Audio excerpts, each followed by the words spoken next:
C'est toujours la même histoire, et pourtant elle brise le cœur à chaque fois. Tout semble parfait, les familles sont d'accord, il y a de l'entente, de la joie, et soudain, sans aucune raison logique, tout s'effondre à la dernière seconde.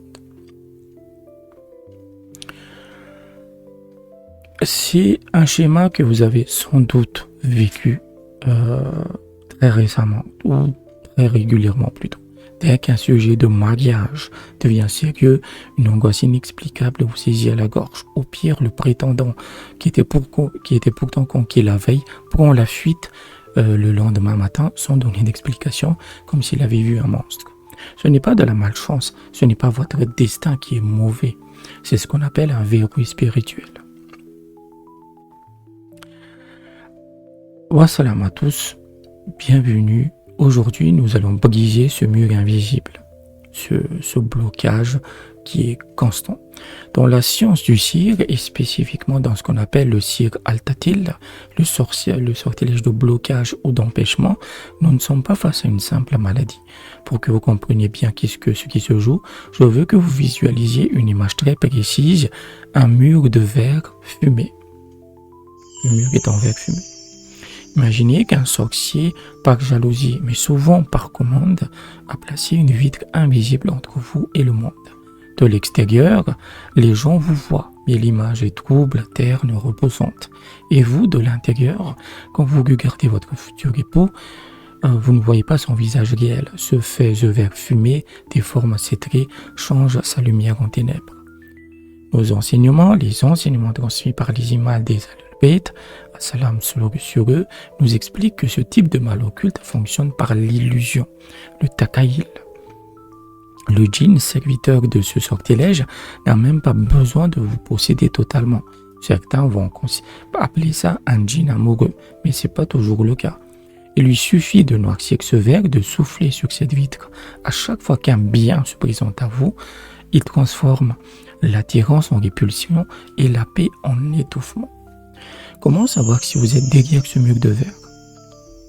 Le corps, voyez-vous, est le premier à réagir à proximité de cette entité nocive. Souvent, cela commence par une lourdeur inexplicable. Ce n'est pas une fatigue saine après l'effort, non, c'est une oppression thoracique très spécifique qui arrive souvent en fin de journée entre la sorgue et minuit. C'est comme si l'air vous manquait, comme si ce mur se resserrait autour de votre poitrine. Et puis il y a le regard, c'est le signe le plus traître. Une sœur me racontait récemment, je voulais dire oui au mariage, mais quand je le regardais, son visage m'a terrifié. C'est ça l'effet du verre fumé. Le djinn va projeter une image laide sur le visage du prétendant. Vous ressentez un dégoût, soudain une envie de fuir, d'être seul. Vous devenez distraite, absente, l'esprit ailleurs, avec parfois des maux d'estomac persistants qui ne sont rien d'autre que la trace du mal que vous avez peut-être ingéré. Et la nuit, ce mur va vibrer. Des angoisses pendant le sommeil, des douleurs dans le bas du dos sans raison médicale. C'est le gardien du seuil, donc c'est le djinn qui s'active pour s'assurer que vous restiez isolé. Alors comment briser ce verre? Comment nettoyer cette suie spirituelle pour que votre vraie lumière soit enfin visible? Dans notre tradition, la guérison passe par une reprogrammation totale de votre environnement. D'abord, il faut priver cette entité de sa nourriture, la musique constante, les négligences dans les prières, c'est ce qui polie et renforce ce verre. Il faut revenir à une hygiène stricte, les ablutions avant de dormir et les ablutions en état permanent. Mais ce n'est pas tout. Il vous faut un nettoyant puissant. Je vous recommande l'écoute des sourates protectrices d'Ayatul Kursi en boucle au moins 1 heure par jour. Imaginez que chaque verset que vous récitez est un coup de marteau sur cette vitre invisible. La ruqya que vous voyez défiler à l'écran est à usage universel et c'est par elle qu'il faut d'abord commencer. Voici le secret souvent oublié, l'invocation de l'unicité. Répétez la ilaha illallah shakika lahu 100 fois après le fajr. Pourquoi? Parce que le tawhid est une lumière pure et aucune obscurité, aucun verre fumé ne peut résister à une lumière aussi intense. Couplez cela avec de l'eau coranisée, bue et utilisée en lavage tous les 3 jours pour nettoyer les résidus physiques du mal. Et si Allah le veut, la vision s'éclaircira et l'oppression laissera place à l'acceptation. Ce type de ruqya et de traitement peut prendre du temps. Ça peut prendre 30 jours comme 90 jours en fait. Mais il ne faut pas le continuer en permanence. Maximum, c'est 3 mois. Si au bout de 3 mois, ça ne donne pas de résultat, arrêtez. Arrêtez, refaites des séances, refaites de la consultation pour voir s'il n'y a pas d'autres problèmes. Et ensuite, il faut recommencer.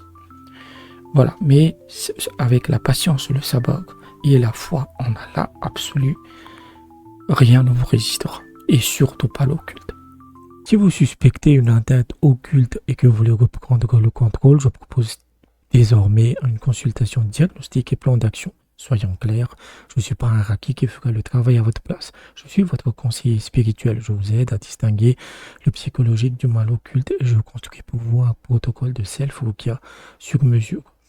C'est un accompagnement complet par message WhatsApp sur 7 jours pour 45 €. On analyse vos symptômes, on sélectionne vos invocations, je vous donne les armes pour vous soigner vous-même. Attention, je ne suis pas médecin, mes conseils sont strictement spirituels. Pour réserver votre diagnostic, tout est dans la description. Prenez soin de vous. Wassalam.